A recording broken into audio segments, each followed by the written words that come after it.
Welcome back to another episode of the Bigger Than Me podcast. Here is your host, Aaron P. How's everybody doing? Amazing. So each one of these, for people who have visited before, I try and make unique. And that's with the support of my partner, Rebecca. We try and make these original. The first one was with Rebecca Sachon. We had music. We did pizza, chips. We tried to make it a relaxed vibe. This is an art show. So we tried to upclass things a bit with some more wine, charcuterie cups, which I had to learn how to spell. And so many other delicious foods. The delicious sandwiches, they're a little bit smaller to make you feel like a big person on the block. One piece that we ask is that anybody who's willing to, we're hoping that you share this on social media, record this, share it with your friends, give them that thing, it's called FOMO, fear of missing out, that they miss out on the next one. We like to keep these small and make sure that there's a good group of people here, but we want other people to know about these because we're trying to raise awareness of really important people. And that's Carrielynn, that's not me. So we like to highlight those individuals and give them a platform where other people can hear the important things that they have to say. So I really want to stress that. The other piece that's really important is that we also have an opportunity for you to purchase her work. So that's the first time that we're giving this a try. We're trying to support her work and make sure that she has the opportunity to share her endeavor. For those of you who don't know, it's a lot of work to become an artist. It's a lot of work to share your gift, to dedicate yourself. And over the first 5 to 10 years, it can be an uphill battle. And then it's only now that you start to gain traction. People start to recognize. Some of you might be here specifically to see her, which is great, but it takes a long time to build that up. And we want to make sure we support her by doing that. So this is the way that you support her. There's information on how to do that. We hope that some of you may have done that. At the end of this, there will be an opportunity to re-go through. If you haven't been to the second floor, there's artwork up there for you to be able to go see. There's artwork on the first floor as well. Some of you I know have already purchased prints, and so we're trying to encourage people to be able to get that experience so that we can raise awareness of the great work she's doing. So as all of you likely know, our guest tonight is Carrielynn Victor. I'm so excited. We were corresponding 3 months ago about this, and I'm super passionate about the work she does. We did an interview, for those of you who don't know, back in 2021, right before the atmospheric river, and she has a lot of stories that I hope we get into tonight about the work she did prior, about the Sumas Lake, and then 20 days later, an atmospheric river takes place and reminds us of that history. So I think that's going to be valuable. She is an artist, plant harvester, author, storyteller, fisher, medicines practitioner. Carrielynn, would you please join us?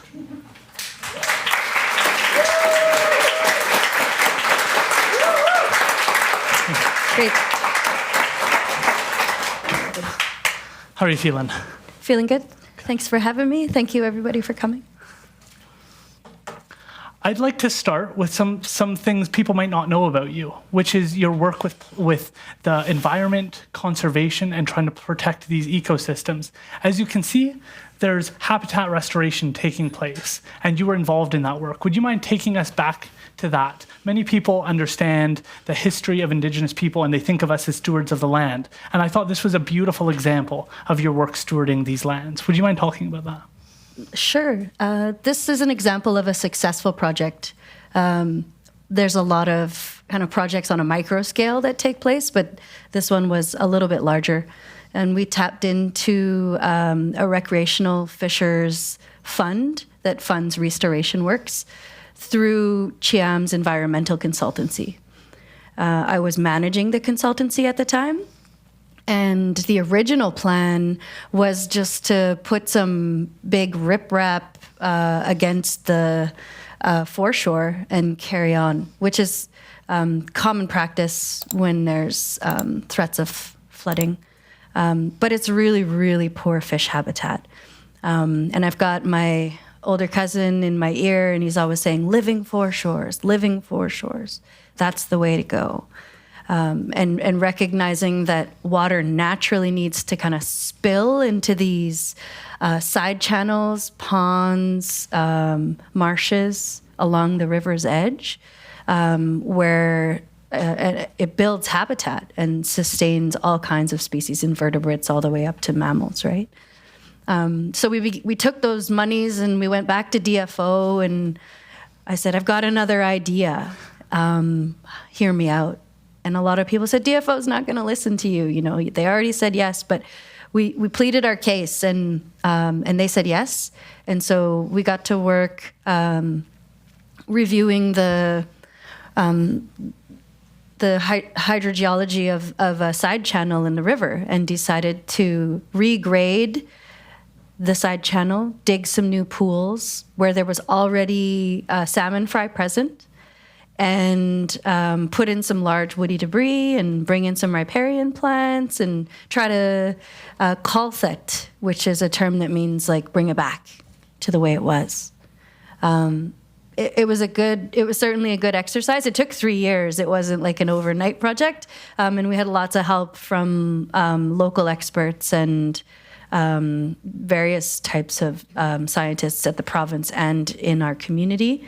And it was just like one of our fishers who said, well, why don't you work with what we already have? Why don't you just fix up what we already have instead of going out there and putting big rocks on the foreshore? And what the hope is that the fish come back, right? And eventually the project expands out further into the river and more salmon spawning habitat. And we're keeping an eye on it. And nature's certainly taking it back over. I go and I look at the footprints at different times a year, and the eagles are eating the swans, and swans are eating the bugs, and the coyotes are eating the fish, or the otters are eating the fish, and the coyotes are eating the otters, and the whole cycle is really happening down there. What does that mean to you? It means, to a certain degree, success. It's one thing to want to fix habitat for human use, but to restore habitat and kind of take a step back and watch nature do its thing it's certainly a type of success.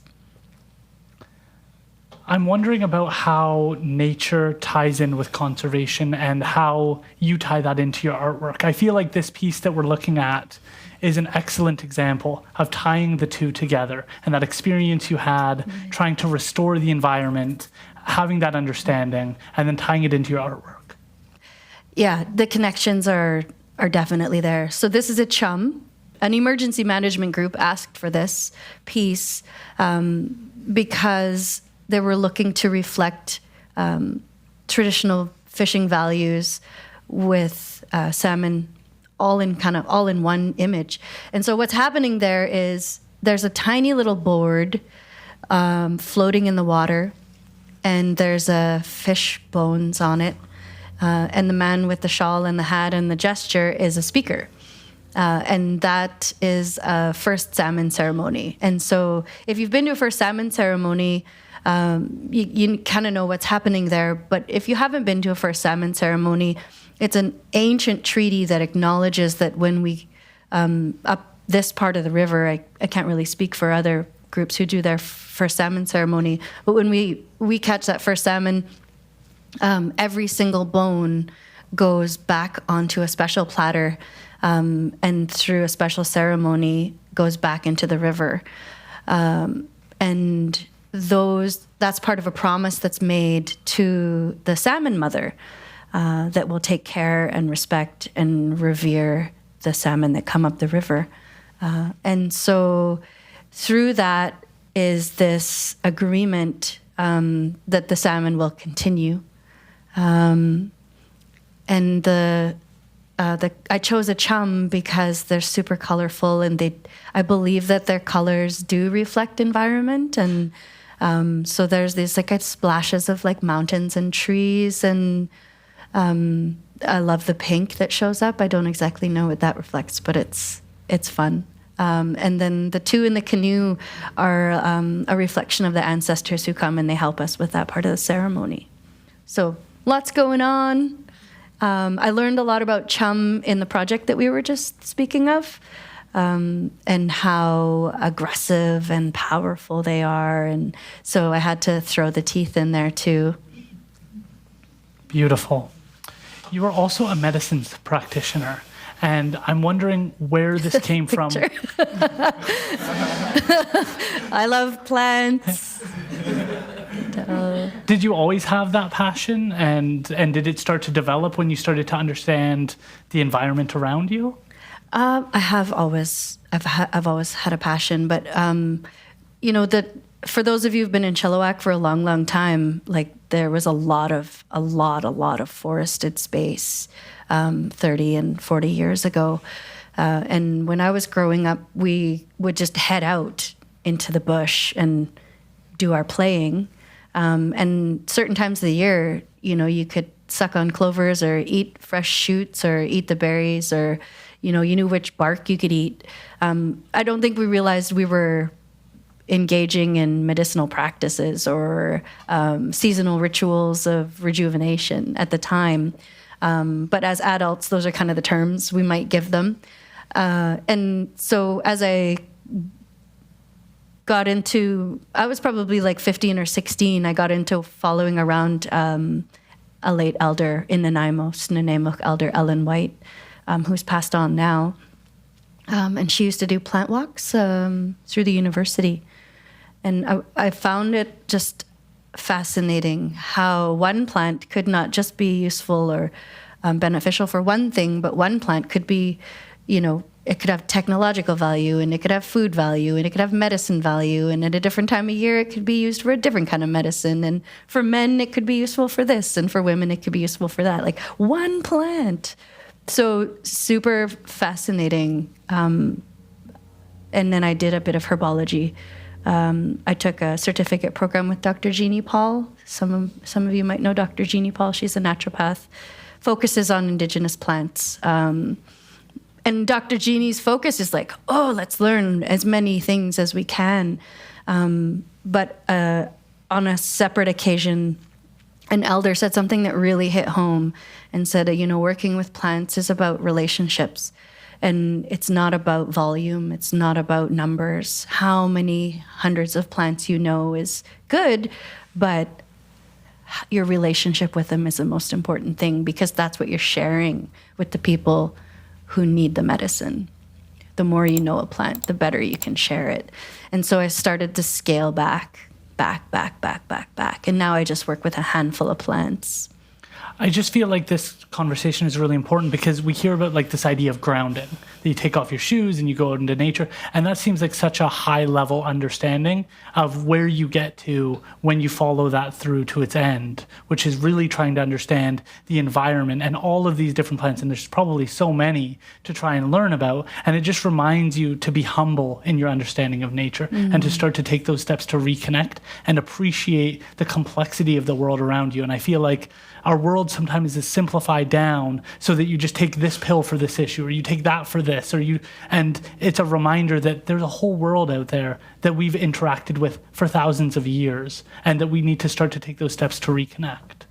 Yeah, humans in general have been using plants far longer than we've been using pills, for sure. And so our bodies are hardwired to know what to do. Our bodies know what to do. Our body does a lot of healing without plants, right? Yeah. This ties in as well. I'm going to tie everything throughout tonight with your artwork. And I loved this photo. It really stood out to me because it's a reminder of young ones being able to reconnect and start to understand and learn about how to truly nourish ourselves, and not just feed ourselves, not just eat, but really nourish ourselves, both within our heart and within our stomach. So would you mind talking about this piece? For sure. This piece is at Promontory Heights Elementary. And really, this is a reflection of the work they're doing with their kids. They have, a lot of times when I go into schools and I work with them for murals, they say, like, let's work with our mascot. But their mascot is a black panther, which is not a local or regional species. And so their idea was to celebrate their kids and the work that their kids do in the local riparian, reestablishing Indigenous plants. And it's really cool work. And they wanted to kind of mark that moment in history. So I walked up and down the little creek, made note of which plants were there and the bird species that were in there, and then just tried to capture a moment where these kids are doing that work. there is something like the nuance there is that the cultural nuance there is that the young man is digging in red earth. And it's my understanding that the red earth locally is the oldest earth. And so in this image, he's like tapping into a remembering. And so I know there's a saying, and I'm probably not going to get it right, but if your hands are in the earth, you're learning something. And so he's kind of touching ground on these old understandings just by planting a tree. This leads into one of the questions I'll be kind of honing in on more later, but it's this, like, we need to reconnect to these things. Like, it feels like there's high anxiety, depression. It feels like that comes from a sense of disconnect, whether it's from their elders, their community, the culture, the land. It feels like there's that disconnect and that importance of reconnecting with these things, going for walks in nature, starting to point out those plants that you don't know and looking them up. I mean, there's apps now that will help you find birds and plants and understand these things. And it seems like that's more important than ever when we're seeing these epidemics of disconnect. Super important. Yeah. Yeah. We have to talk about this book as well, right here. Cool. Stand Like a Cedar. I love it. And it goes to this idea of disconnect and it being important to find yourself and stand within yourself. From your perspective, what does it mean to stand like a cedar? Well, I just want to give a quick shout out to Nicola, who wrote the book. Nicola's a dear friend of mine, and she's like this really expressive poet as well. She feels very deeply. And so when I listen to her speak or share a poem, I love to just let that kind of translate because I feel deeply, but I feel deeply in imagery. Like, so it's a little bit different. And so I was hiking one time and the bark was fallen off this old tree and the tree had grown like in a twist. And so we kind of made note of it, but started to notice it elsewhere and really noticed it in the alpine. And it turns out that trees that grow in more intense winds will grow like they'll grow tall and straight, but inside they're twisted because it makes them more resilient and resistant to snapping, right? And so I think that's one way to look at a cedar. But another way to look at a cedar is through the lens of who the cedar tree is, right? And so the concept of shwali, life force within everything, and the carrying on of a life force is part of every single cedar tree. And if you take the name for cedar in Halkamelum, it's chape. And so the root word of chape is chip, and chip means a line, and a is like the continuance. Chape is the continuance of a line. And there's kind of two ways you could look at that. You could look at that like if you're pulling cedar bark and you create a nice long line, that could be your chape. But if you look at the life force of the tree and how the tree was originally a man who was transformed into the tree, then he then becomes, the continuance of his line then goes through every tree. And so every time I approach that cedar tree, that shwali of that man is there and reminds us about generosity, reminds us about continuance in a good way. And so there's probably a dozen more ways that we could describe standing like a cedar, because I also think cedar trees dance. Like if you watch them in a windstorm, they all have their own way about them too. So I was disconnected from my culture. My mom was a part of the 60s scoop, so I didn't grow up and ingrained in some of this information. But I grew up in a Roman Catholic household where we learned a lot of those traditions. And what you were just talking about, the idea of the good man who is eventually turned into a cedar tree, is very similar to me to the idea of Jesus Christ and the idea that the person who stands up for the community, who acts in people's best interest, who gives himself, who is willing to be generous to others in circumstances where they could act in their own best interest. And that's something to be admired. That's a role model to look up to. And that he was turned into a cedar tree so that he could continue to give back to people and to the community, and that we've relied on the cedar tree in so many different ways, and that we were very intentional throughout history not to cut down the cedar tree, but to take the bark off of it and to remain that lifeline. Sunny McKelsey talked about the lifeline within the tree, that if you cut, it will no longer continue to grow. It needs that lifeline into the ground in order to continue to live. And when we just forest cut everything down, we disconnect that and we start to kill off those things. And that's something that we shouldn't do, that we should aspire to keep these things living and stay connected to these things. Do you think about the drawbacks and try and think about this in both a religious way as well? I hadn't drawn that parallel for myself, but I can see where you're going with that. And I mean, to aspire to generosity and like centering ourselves in community it's a pretty rich life, rich in that you always have what you need because you're always doing your job, right? Taking care of others and they're taking care of you. And the other piece I want to touch on in this book is, to me, you are somebody who stands like a cedar. You're willing to go out into the community. You're willing to look into a camera, sit in front of 65 people, have a conversation, and talk about the things that you care about, that matter to you, that have arisen as something that's important to you. And some people shy away from that. Some people, they want to do their office work. They're uncomfortable on a stage, and that's challenging. To take up the embark of going in front of people and sharing your story isn't always easy. It's not always the most comfortable thing. So how has that applied to you? How have you worked to be able to be comfortable sitting in front of a group of people?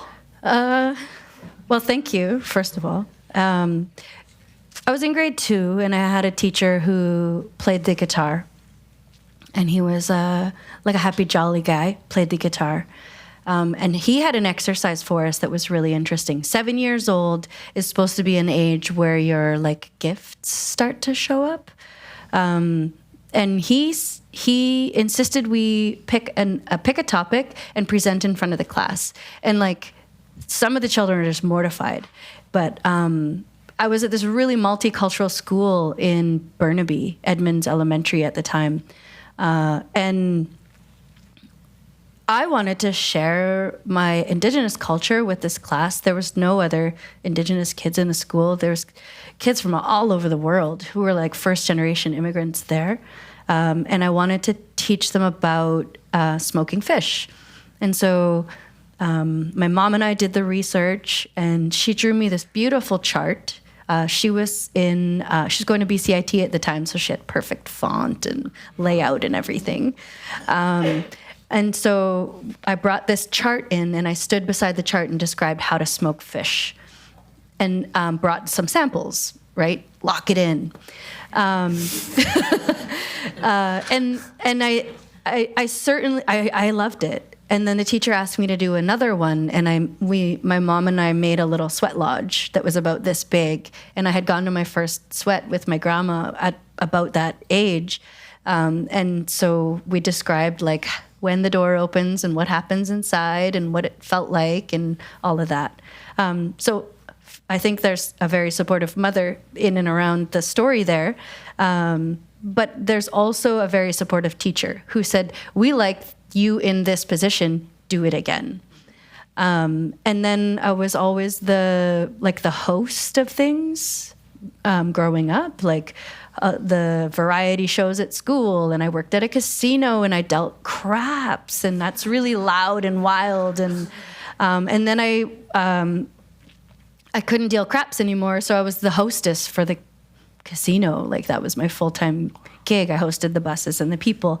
And then I had a nice little rap career for a while too. And then when we had live fights in Chilliwack, I did all the live fights, emceed the on ring announcer stuff as well. And so I think I like to be in front of people. There's always this nervousness about it. Like I was in the back and was watching all the cameras of everybody. And I think that there's a time and a place. And I like to hold that ball in the air, Agreed. You must know what the ball is. Yeah, I've seen the ball once or twice. We should tell you, you're all being recorded right now. There's no laughter cues in the ceiling. The other piece that I think is always important on National Indigenous Peoples Day that we talk about is the idea of Tamiok and this idea of 7 generations. This is the Tamiok piece. Exactly. Well timed. I saw it and I was like, that's Tamiok. Nice. We have to talk about it. I knew what was going on. I love Would that. you mind talking about this piece and what Tamiok is? Well, this particular piece was commissioned by a group who said that they wanted Tamiok represented. And so I'm going to try to get this right. Stopmok is your great-grandmother. Okwiok is the great-great-grandmother. Tapuyok is the great-great-great. And then Tamiok, I think. And so it doesn't just count like a line in a generation. It's like the ones and then the ones beyond, I think. But what's interesting about the concept and the worldview is that it goes both ways. And so it's the great-great-great-great-great-great-grandchild, but it's also the great-great-great-great-great-grandparent. Understanding that they're connected. And in this piece, the ancestors are in the clouds and the Tamiok generation is in the mountain. And so they're at this high place because there's this sacredness about high places. A lot of the mountaintops are story rich. And we look up and we see the eagle, and the eagle carries our prayers. And this concept of God being high was introduced to our people, and it was accepted because we already looked up that way. And so this concept of Tamiok travels in kind of both directions, in the imagery as well as it does in our history and our lives. This is just incredibly beautiful. Like when I think about the idea, you illustrated it perfectly. How did this come to you? Did you just sit down and dedicate yourself to this? Was this in a dream? How did something like this come about where it's so clearly depicted? I wish I could say it was a dream. That would be super fun. But it's not. It's just from being outside and being on the land base and recognizing that you can dig deep and find your ancestors. You can go high into the mountains and find your ancestors. They're everywhere. Their memories are everywhere. Their objects are still there. The way that they left footprints on the land base is still there. And how it steered me is still present as well. And so it's just it was like faces. We see faces in the mountains. We're not high. We do see faces in the mountains, and the water, right? Like the water coming off of the woman's hair is important, because like I personally recognize that this is the same water that the dinosaurs had, and so if the dinosaurs had this water, and all the plants since, and then maybe our ancestors cried, and maybe those tears are in this water. This water is me, and this water is you, and it connects us. And so to have a little bit of water kind of traveling through her hair is important too. There's one piece that I want to touch on this, and it goes back to that idea of anxiety and depression, is I don't think most people are taught this, and I think it results in people feeling like their life doesn't matter. Like, I feel like if you don't know that your grandparents and your great-grandparents and your great-great-grandparents did things so you could exist today. They might have traveled overseas. They might have had to fight a war. They might have had to done all sorts of things in order for you to exist today.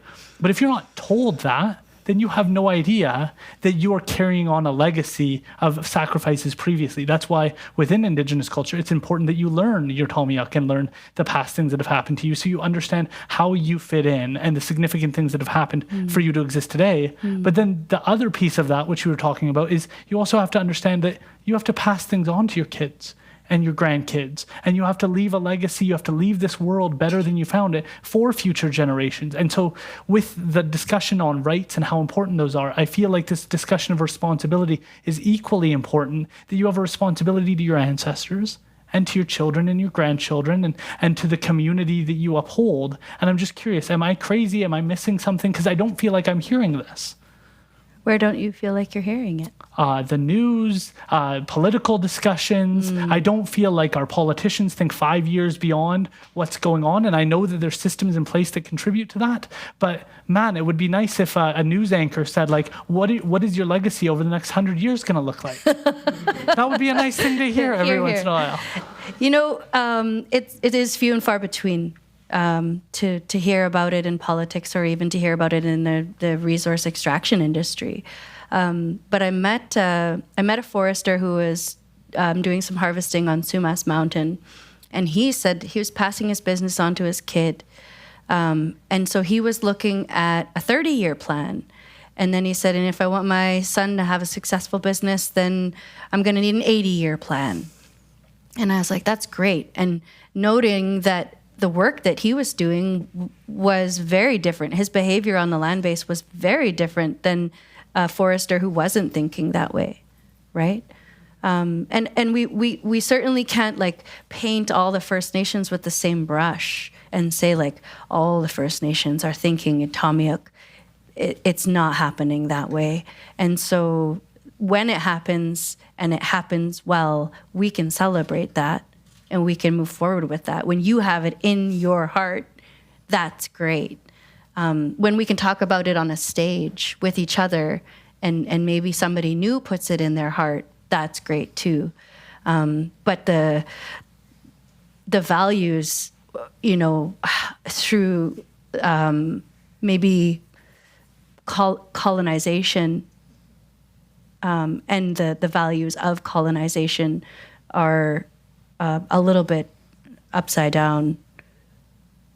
Do you feel like there's a shift from maybe when you started to now that people are starting to understand these ideas and embrace them more than previously? When I started, yes, I was having that conversation in the lobby. Okay. I was. Just minutes ago. Minutes ago in the lobby. And about people embracing. And so I spent a lot of time going into elementary schools, going into middle schools, talking about plant values. Plants are our relatives. I exhausted myself and I stepped away. I was hosting workshops, how to make plant medicines. I exhausted myself. I stepped away. And I was thinking like, well, who's going to do this work? This work's really important. I was working on the land base as well. And it's fuel for the fire. Where does my mind rest? My mind rests in art. All my ideas go back to art. And so I thought maybe I'll have this like never-ending well of energy if I just go and do art. And I do. Like I feel really motivated always, and also motivated by the young people in the community of all backgrounds who are embracing that plants are our relatives and that we need to take care. And that's part of why the funds from tonight are going to the Park Society, because I believe in that curriculum. I believe in the connections that are made in the forest. That's beautiful. What made you interested in murals and what got you excited about doing this work? I think I must have seen a mural. I must have seen a mural that just hit home one day, and I want to do that. And And so I started doing murals here and there for daycares with acrylic paints. And it was a real struggle. I didn't really know what I was doing, and I didn't know how to scale up, and I didn't know a lot about composition. And then the Vancouver Mural Festival asked if I wanted some help and offered a mentorship with an experienced graffiti artist and somebody who'd done murals before. How to scale up, how to choose colors, how to work with environment. And that was like the launch pad I needed. And then I just stopped saying no for a while. You want a mural? Let's go. You want a mural? Let's go. 4 stories high? Let's go. Brick wall? Let's go. Indoor, outdoor, upside down? Let's go. Let's go. And in that, had some learning curves, but so much experience in a short amount of time. And I'm just now able to kind of scale down to the things that I want to do and the stories I want to tell and the kind of surfaces I want to paint. How far out are you booking now? Because I think the last time we talked a couple of years ago, it was a year out. I'm still, booking a year and a half in advance. Wow. Yeah. Trying not to overbook, right? Like 1 a month, because murals always come with contingencies. And so you need time to kind of work with all the things that could go wrong. That's another piece that I want to touch base on. When we first talked a couple of years ago now, you were talking about one of the challenges is making sure that you do it both for the people that want it, and they usually have requests, preferences, interests, and that you do that piece, but that you also make sure you nourish the creative endeavor and making sure that you find that balance. Because for me, it's like I need to interview, like I try and do 1 a week, but I also want to make sure that I'm excited about it and that I'm intrigued and that there's questions that I have that are honest and genuine. How do you make sure you strike that balance? Well, I'll tell you guys, Chilliwack wants a lot of fish. and a lot of chiam. And I'm like saying to myself, how can I make a mural that I haven't grown tired of salmon and chiam? Like, I love those too, and they're always connected, and they're always, but what I do is I've got a handful of images on my iPad, and I cycle them and I make them new somehow, and that's part of the challenge. But what I've also done, Aaron, is started carving. Wow. And so I'm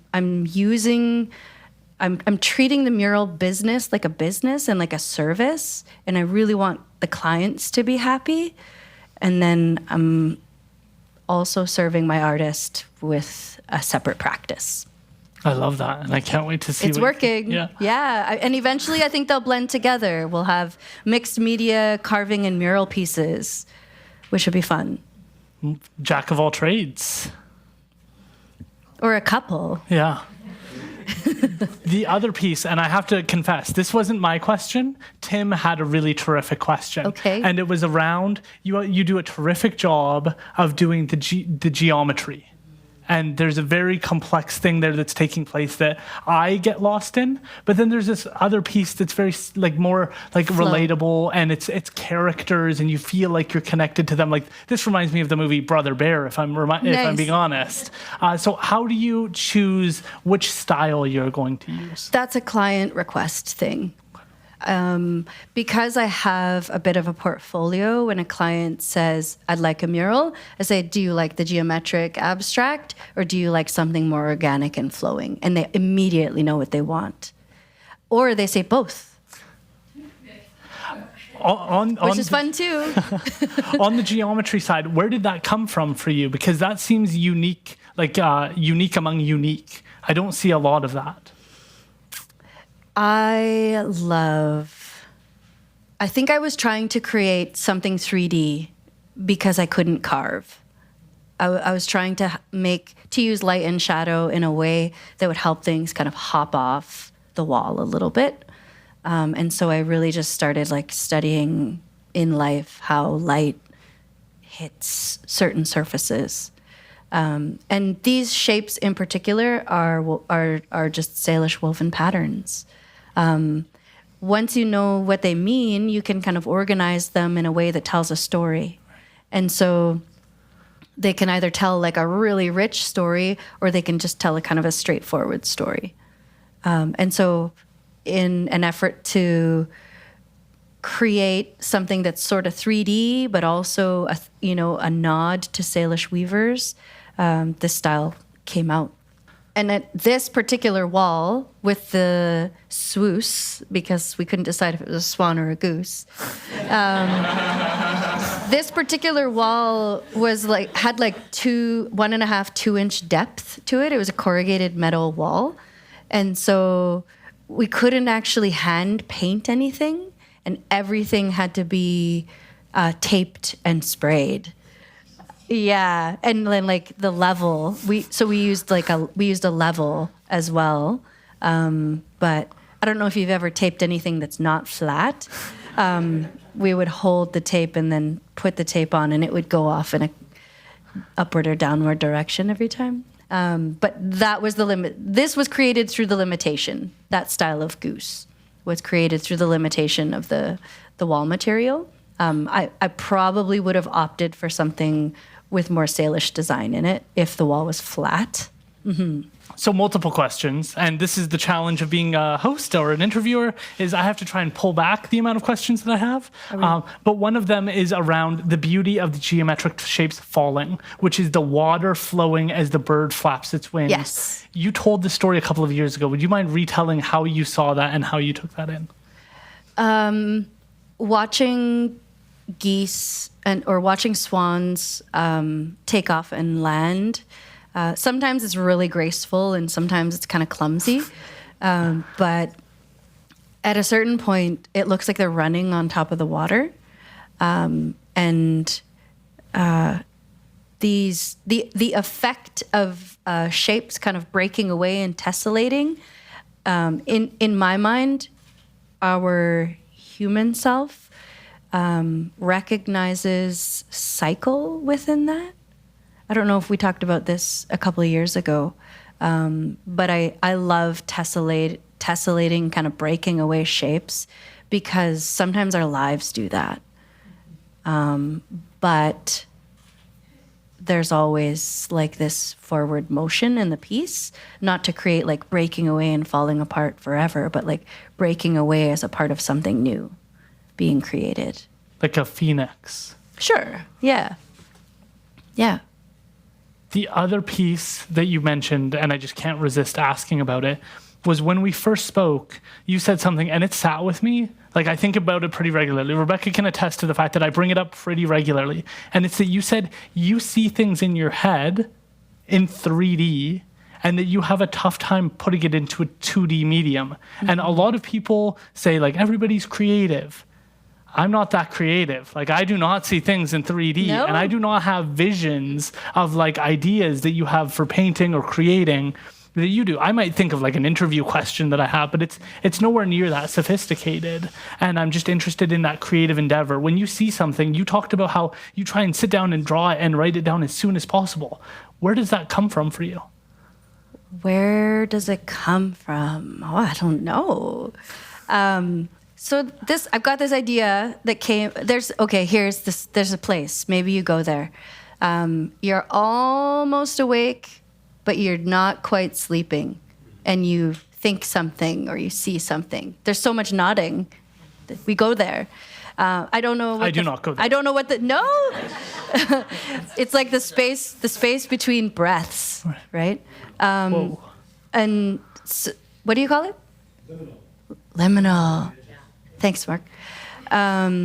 So inside this space, sometimes when I'm waking up, or if I'm actually relaxed enough, there'll be a concept that kind of pops out, and it pops out as a whole picture. And I might only see it for that long, but if I feel it and it resonates, I'm going to try to hold on to it. And the bear upstairs with the volcanic explosion and the bear made of ash, that piece came from that place.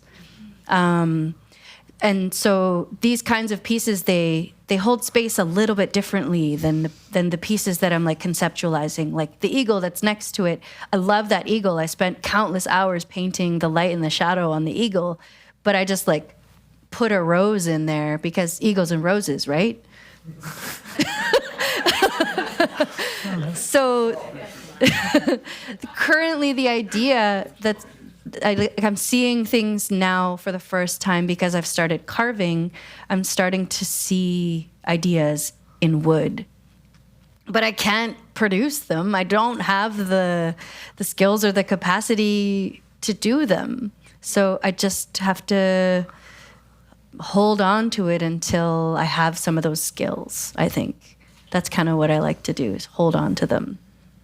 What a gift. Like, what a unique ability to have that I really cannot resonate with. Like, I'm just in awe of this idea of being able to see something before you go to sleep, or have an idea that you want to bring out into the world that you only have moments to put together. Like, for the most part, it's like, I'd like to interview that person. They said something interesting. Like, it's not this deep, or it's not this like risk of losing something. There's risk, yeah. Yeah. It's a really upsetting to have an idea and then be like, oh, what was that idea? And anybody who like writes a song or writes a poetry and like, you're like, oh, that's a really good line. Or you hear a riff and you lose it. It's hard. You might never get it back. And the value of that in comparison to what somebody says they'll pay you for, it feels like it's really important that you cherish wherever that's coming from, beyond the opportunity. Somebody says they want a mural painted. Like, it seems like that's something special that you have that other people don't have as a gift. Do you agree? I cherish it. Yeah. 100%. I do. Yeah. Yeah. Can I ask the audience, how many other people have creative endeavors that just flow into their mind at random times? And how many people do not, and they just go to sleep and they have a great night? Most people, I feel like, are not in that boat. That's why I find it so important that we recognize you for that, because as you were talking about with young kids, is like they often have a gift, and Eddie Gardner did the best job of kind of highlighting the role elders can play of going into community, going out and watching kids and saying, they're going to be a great leader, they're going to be a great artist. They see these things, and these are the things we need to cherish within, like when we say culture, these are some of the cultural components that I think are so important. Mm-hmm. I mentioned it in the preamble. In 2021, you were illustrating this piece weeks before the flood. Isn't that wild? We interviewed weeks before this. Yeah. And then the with flood our masks on. With our masks on. Would you mind talking about this piece, and did your perspective, like, it was right in this moment, like 2 weeks later, you draw this piece, you're talking about the Barrowtown pumps, then like a couple weeks later, we have an atmospheric river that really, I think, changes our understanding of the community we live in, of the risks we face. And we're still working on trying to get flood mitigation to protect the valley. And we're starting to have this conversation around how do we bring the lake back? Do we leave the lake the way it is? Do we try and protect our communities? What was it like to create this piece and then see it a couple weeks later have this impact? It was wild. Because the Reach offered us these archival photos. And so I was sifting through archival photos. And the pieces are these interventions, digital interventions on the archival photos. Just to kind of like offer this modern flashback, right?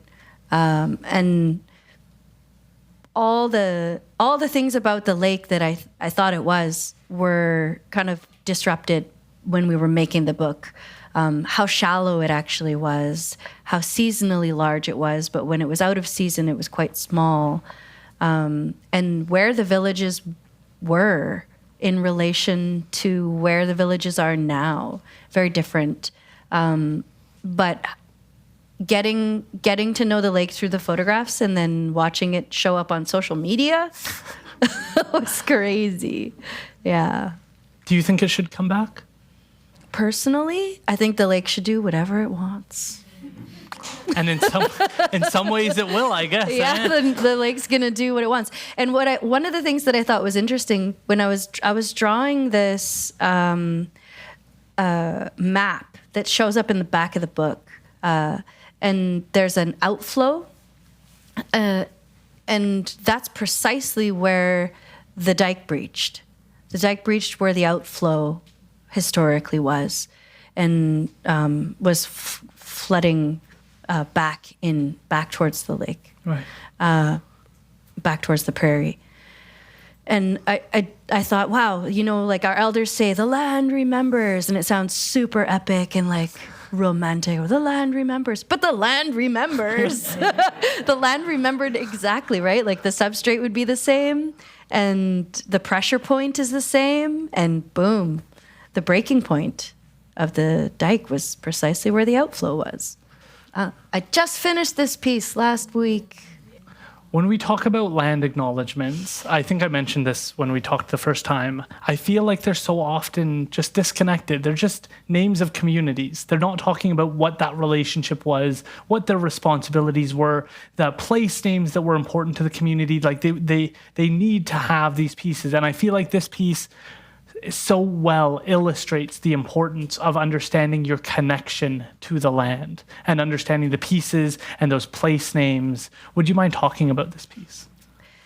So what you're saying here, it teases up a bit of feelings about land acknowledgements. And I just want to offer that it's important that we have some grace and that we're adaptable, because when something is new and we're navigating it together, it's going to change. It's going to evolve. We're going to make it better. And so we're kind of in the beginning of land acknowledgements, and they're already changing, right? I was at Hope Kokahela Elementary yesterday, and the grade 1 class had a written land acknowledgement, and the teacher was holding it up, and the kids were reciting it line by line. When I was in grade 1, we looked up at something on the wall and we recited it line for line, but it was God Save the Queen. I didn't see that happening at this elementary school. I saw them reciting a land acknowledgement that they wrote with the local Indigenous community. We got to take a moment and step back and be like, okay, this is going somewhere. These kids are growing up, recognizing value in place, history, the people are still here, there's thriving, there's surviving, there's difficulty, right? And so I just wanted to offer that briefly. This piece was hosted by Adi Rundle, and the principal had a concept that was chiam and salmon. And it was beautiful. It was beautiful.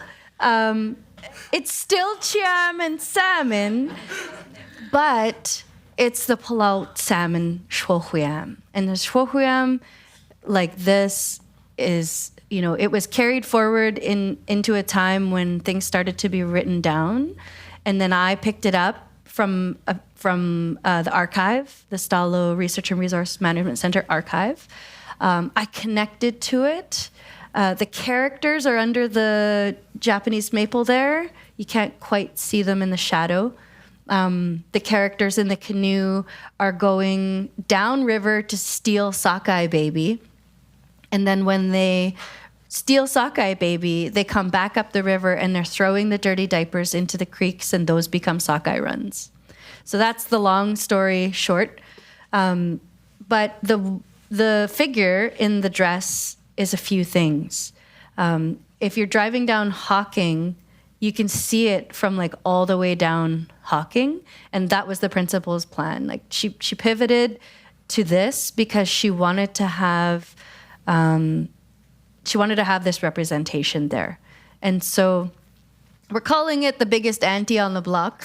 But what she's wearing a red dress, and that's important right now. That's important for those of us who have lost loved ones. And the grief is very real, and the trauma is very real, and the fear of being an Indigenous woman alone in a parking lot is very real. And so we're having her in a red dress for that reason, but she's wearing paddles.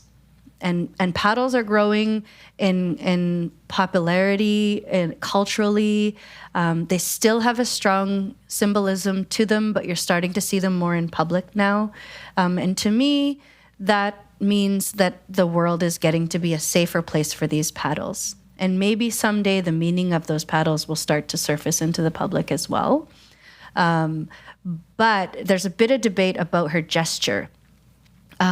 So when you have a woman and her arms are raised out and she's not holding any weapons, you're welcome, right?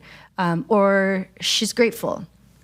I understand that the gesture's a little bit different for a man. Like if a man's arms are all the way out, it means something different, and that's why the house post at the tourism center has one arm kind of elbow tucked. Cultural nuances like that. But she is welcoming back these salmon coming up the river, because that's part of the ongoing work that the people are doing to have these first salmon ceremonies as the springs come up the river. In the background, you can see faces, if you look closely, because Xitlake has 3 daughters, and those daughters are always close to her. And so the faces are kind of tucked in as well. And there's like a tiny longhouse there as well. Yeah. Did I answer your question? I'm Yeah, sorry. absolutely. This piece is it's so powerful. I feel, because the school didn't just say we want a Latin acknowledgement. They didn't just say we want a story mural. They said we want to learn the story, make sure our kids know the story, and carry it forward. That's what I love about this, is that there's depth to it. What is it like to know? You were talking about this. I think you have a story of the one on Mill Street. Ken Popo, the mayor, was walking past. He was like, I love that. And you understand some of the vision there, but you start to see other people have their interpretations. What is that like to have your vision and then have other people have their own interpretations of your work? That's art. I think that's just art. Yeah. For sure. I hope that the interpretations are close to my intent, but sometimes they're not. You talked a little bit about this, the willingness to go wherever the work takes you. Go big legs. Yeah. Sometimes you got to go big legs. This is remarkable. The size of this is fun, hey? absolutely remarkable. To see you stand and see the scale of this work and to take this on. What is it like when you hear the opportunity and you go, okay, I'm going to try and build this and bring this to life? And it is gigantic. It's fun. Sardis Elementary asked for a mural and said, whatever you like. And I was like, cool, I want a heron. Like, let's do a heron, because they have that little pond. And then we did the heron, and they said, no, I think we want like a canoe and some mountains and stuff. And I was like, okay, let's do canoe and mountains. And so I had this heron kind of sitting in my portfolio, and Tyson came in and said, they wanted the chokwe, they wanted the chiactal, the weir, the fishing weir. And I said, I'd love to do a weir, but a weir is not a super strong focal point. A heron would be a really strong focal point. And they agreed, right? So long as the salmon and the weir are there, that they were happy. But it needed, there's also a hummingbird in this piece. They wanted a hummingbird as well. But there's a subspecies of the blue heron locally that is, I believe, a threatened species. And so that's what this is. This is depicting the great blue heron that's threatened locally. Incredible. A I just listed species. cannot believe the size of the work you're doing. It's so fun. It's fun to see. This is UFE. Yeah.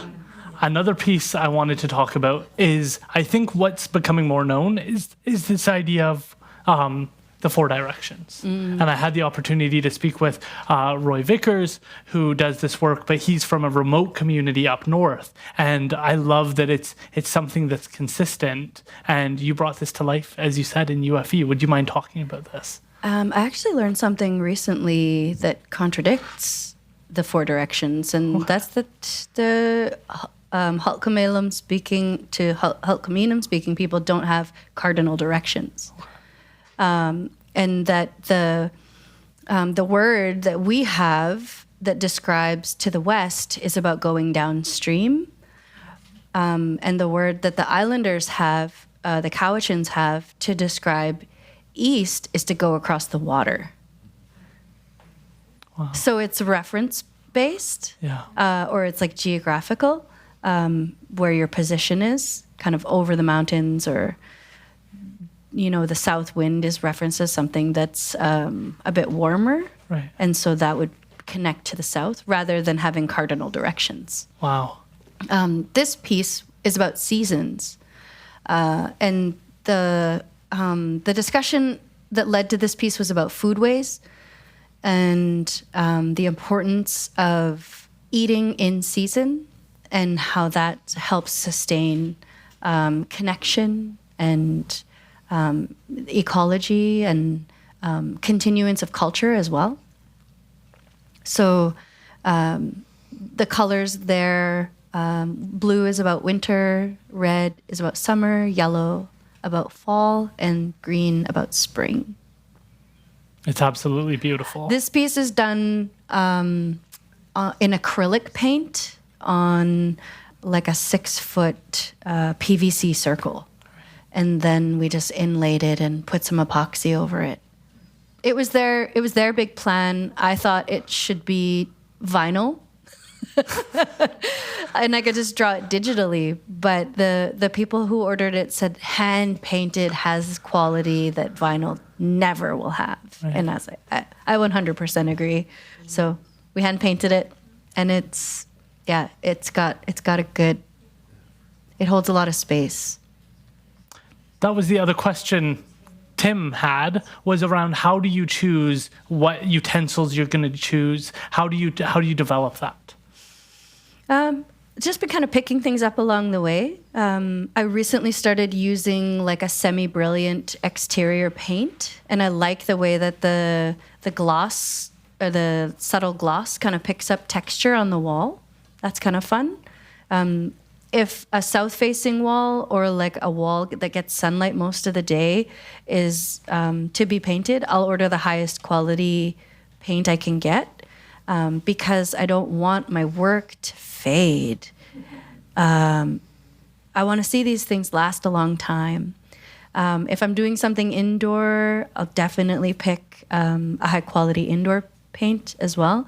I use Deluxe for everything, and that's not a sponsored shout out. But I do believe in their paint, and the Vancouver Mural Festival was helpful in steering me towards their paint. But if it's geometric or pieces, we're going to use tape and spray paint. I just want to shout out to Deb, who does the geometric work. I'll design it, and she's got the patience to paint it and the precision to paint it as well. But we use Montana, or MTN 94, which is an artist quality spray paint. Right. And the finish is fantastic. So it really, a lot depends on the surface, or the exposure, things like that. Fantastic. Yeah. I want to talk about the impact that the murals are having, because I do think that they're a part of the shift in the conversations we're starting to have. What does it mean that you have so many murals? You're having such an impact. People are here tonight to hear your voice, because you're the one leading the way on being able to change the culture and start to share the gifts of First Nations throughout the Valley. I don't know. I don't have those conversations. We'll have them right now. Are you having them without me? My brother asked me the same thing. And he's doing his good work in the health field. And I do feel a responsibility. I'm completely thrilled that I get to do this work. It's such a joy. It's really physically like laborious work, and I don't think I'll be able to do it forever. So I'm in like a mad rush to like do as many as I can. And they should make a bit of a ripple in the conversations that we're having. Representation matters. Our kids seeing their culture and, their regalia on a wall makes a difference in their life. And in a very, very colonial landscape, the one that we have, every single piece of art makes a difference. You know, even the way that we become allies and how we dress ourselves and how we approach our, our young people makes a difference in their lives. And so I'm at these places, and kids are pretty shy. They say all kinds of things, but for the most part, kids are pretty shy. They don't have those conversations. But I'm having a lot of conversations with neighbors and teachers, parents who are dropping their kids off, who are open to asking those questions. Why are you doing this? Why are you doing this here? You know, and so I've got to have those answers prepared. I love that, because growing up, I wasn't particularly proud to be First Nations. I visited the First Nations room, but there wasn't this sense of pride. Now being able to see your murals throughout the community gives me that sense of pride, being able to understand some of the land, and even being able to embrace the idea that my ancestors have been here for 10,000 years. It's still something that doesn't click. Like it's not easy to process the idea that when Sonny tells me that my great-great-grandfather was hunting grizzly bears and the process that he went to hunt that, and he's explained to me who my family relatives are, is still something so much to take in, and be able to see leaders like yourself and go like, wow, it's such an honor to know her. It's such an honor to be able to interview you tonight and to be able to have these conversations. Well, thank you. I'm really grateful for the space to share a little bit more insight into what's going on kind of behind the scenes. This picture is interesting because the schools were doing something about like six animals, and they were relating those 6 animals to healthy qualities and characteristics in children. And I said, this really, really is kind of like sitting uncomfortably in me and really close to spirit animal, you know, like, and we're trying to get away from that. We're trying to get away from that kind of tokenism. And it was probably 2 years I went ahead and I painted these figures, and I was like, it's okay, it's your job. You know, we're just doing what the client wants and representing however I could. And then that curriculum was stripped from the system because it was inappropriate. So there are a few schools who still have those figures on their walls, but they're no longer telling that narrative. Right? Like, yeah, of course we can look at animals and find characteristics of strength and admire those and adapt them for ourselves. Yeah, that's very human of us. But we can't say they're all the same, right? Like a bear will mean something completely different to you than it means to me. And it probably means something different to, you know, our grandparents and our great-grandparents. And so we can't just say a bear means this. Yeah. One of my favorite parts about this is your ability to really pull out these ideas of geometry and shapes and culture and start to share that, because the idea of that 3 dimensions that you were talking about initially is really interesting. That's one of the challenges of this 2D medium is trying to figure out a way, and doing this geometry is a way to get there. When you are creating something, how do you address these problems where you have this idea in your head and you want to bring it to life? How do you start to adapt to that?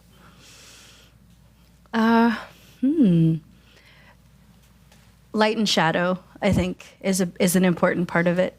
And it's funny because when we're looking at something, we don't say in our minds, light, shadow, light, shadow, light, shadow, but we know when it's off. And if you see an art piece and it's off, something feels off about it, right? So the dark part of these shapes all appears either on the bottom or the left side of them. It's just consistency. Yeah.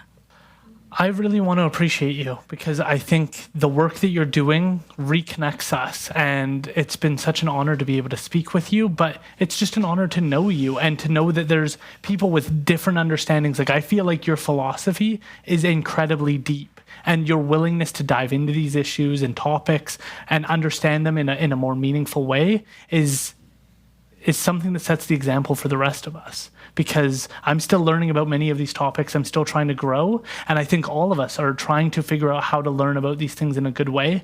And every time I talk to you, I learn something new, but I also feel like there's such grace, understanding, patience. When I see somebody trying to pronounce the language or something and somebody jumps on them, I'm always like we're learning, like we're all trying to move together and paddle this boat in the same direction. And we have to slow down and support those people who are still learning, who are still growing. And I feel like that's what we can really embrace during National Indigenous Peoples Day, National Truth and Reconciliation Day, is we're on this journey together and we're all committed to the same end goal, but we're all at different stages on that journey. And I feel like you're so good at protecting those people who are still learning.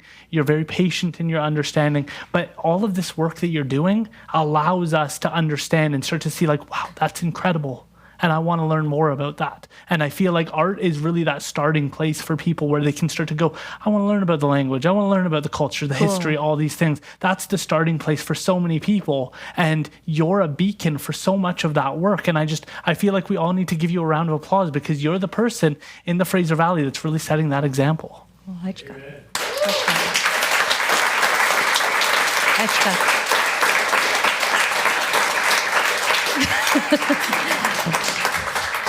appreciate that. And everybody who's willing to go out a little, like out of their comfort zone to help make those ripples bigger, right? It does require us out of our comfort zone. And that's one of the things that maybe our culture needs more of. Our Canadian culture needs more fumbling and holding space for others while they fumble their way through a learning process.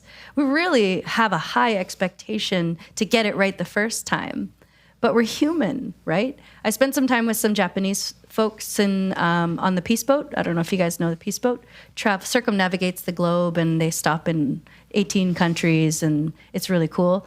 I was doing workshops on the Peace Boat, and people are so willing to just do something they don't know how to do, even if it looks completely foolish. And I was so inspired. Look how much fun you can have if you don't care how you look while you're learning. Yeah. But thank you for holding space, for making space, and for the kind words. Well, I do feel like we're all lucky to be able to discuss this. I mean, the pieces to be able to hold up are just incredible. And I'm so grateful that we're able to share this with everybody. After this, we're going to have another opportunity to go out, look at the artwork through this new lens, where I feel like it's important to give people space after you talking to go and look at those pieces again and see it through the lens of the work that you do and how you choose composition and setup and shadows and all of that, and be able to see it through that new lens. Cool. I think we should embrace that and continue to learn. And so I'm so grateful that we were able to share the time together. I think we have something else coming up. We will do a few questions if anybody has any questions for Carrielynn. Just raise your hand, and we have Rebecca with the microphone, and it's important that you speak into the microphone because we are live recording this so people can hear it. We have one right at the front here. Thank you so much for this. It was a pleasure to listen to. I had a few different topics that maybe you might want to talk on. You can choose one. Or more if you'd like. One was about plants. It was earlier at the beginning. Another one was about art, and another one was about mentorship, if any of those interest you. Let's talk about mentorship.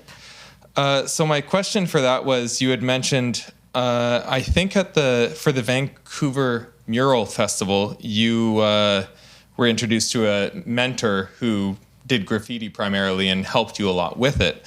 And I think Aaron touched on it briefly during this. What role have mentors played with your either First Nation history and or art? And do you mentor at all, or how do you see that role or your responsibility in the future to help other people do this fantastic work? Cool. I believe in mentorship, and mainly because I think people learn so differently from one another. And I'm a person who doesn't do well in a classroom setting, but I can watch somebody do something and then try to do it myself, and don't try to help me.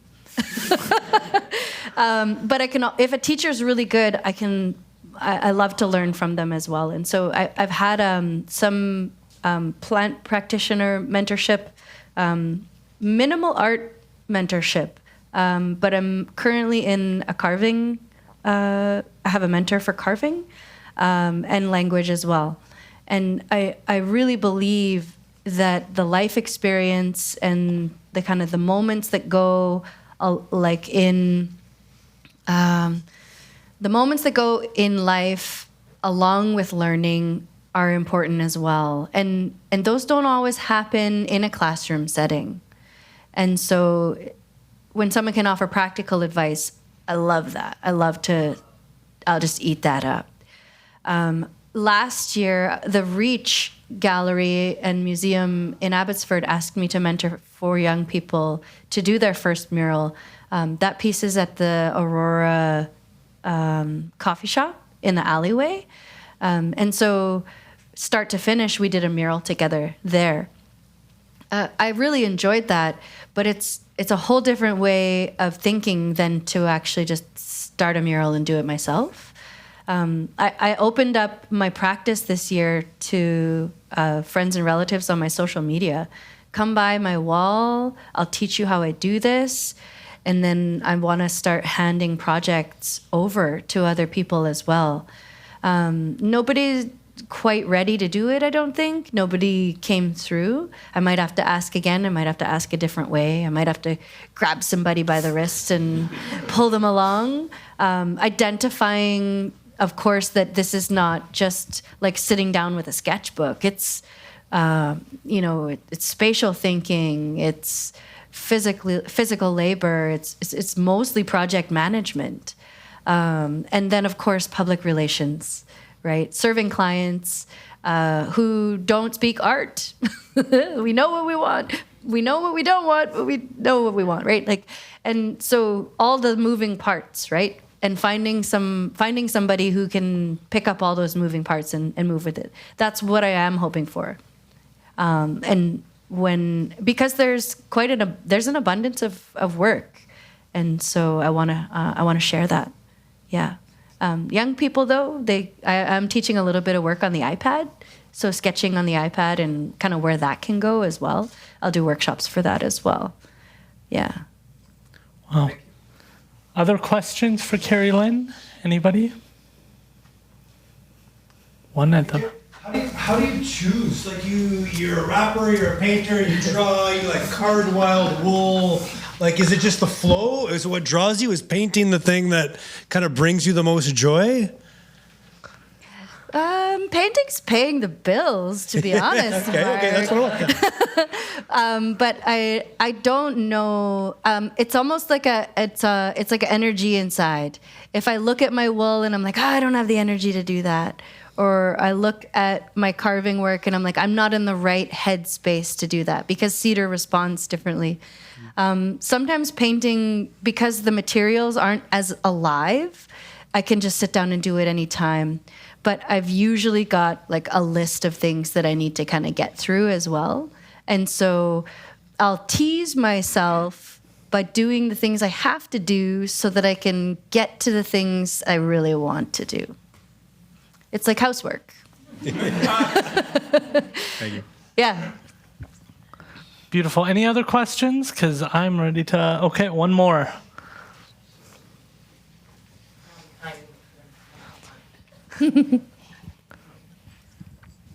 So the pieces that you've brought, there are several that are not for sale. Mm-hmm. And it seems to me that there's a difference between how you feel about those, what they mean to you, and some of the other works that are happening. And I'd like to know the difference.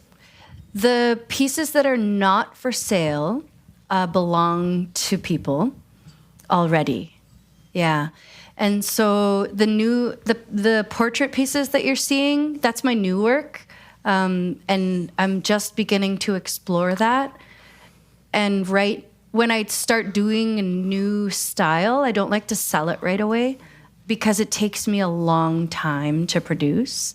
Like the piece that you see in the little hallway over here was probably close to about 80 hours. And so what I'll often do is gift those pieces or trade for those pieces with people who I can then go and borrow them from when I have a show or something. I do feel differently about those pieces, and I'd love to do like a print run of them someday, because they do have stories. And I caught up to a few people in that little hallway, and we were talking about what the layers of earth and sky mean and how they represent in that painting. And so they're story-rich pieces, but it's not obvious.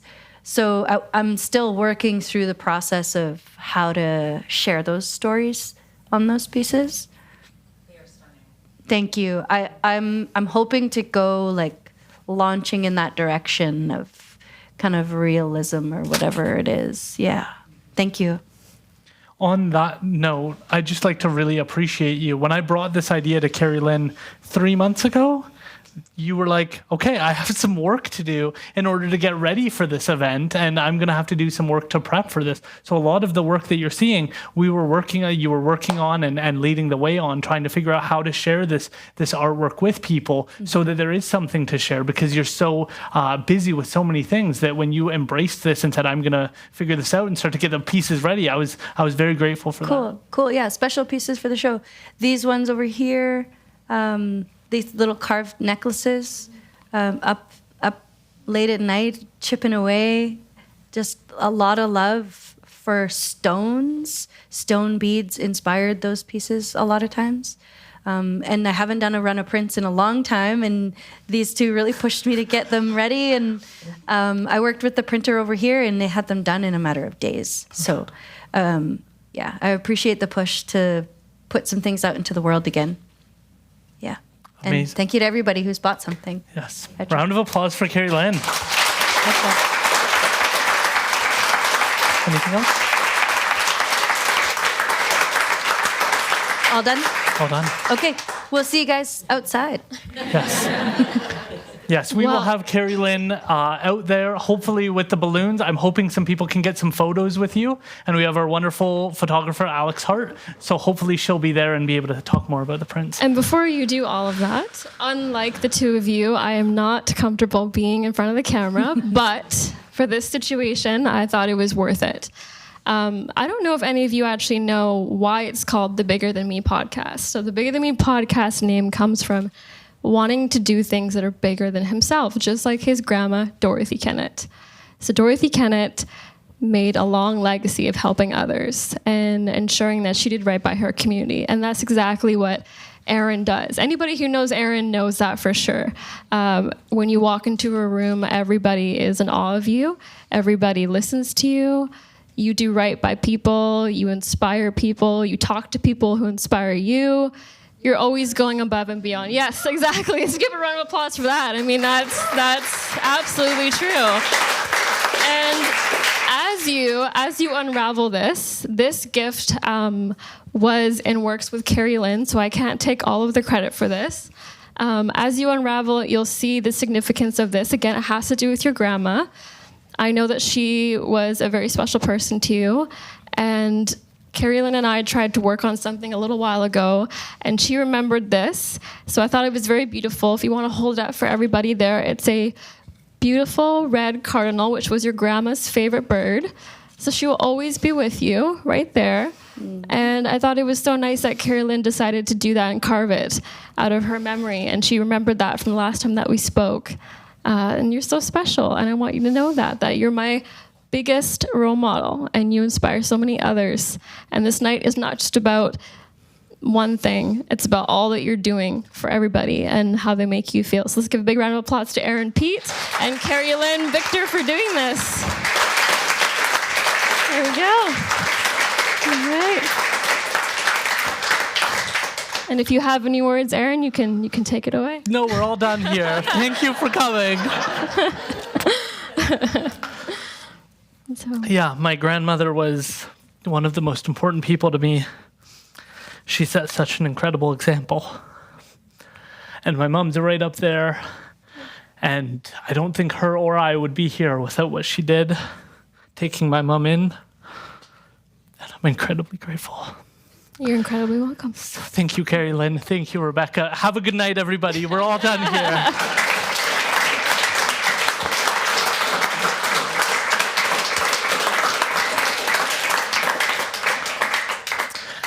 As I said, there will be opportunities to take photos with Carrielynn.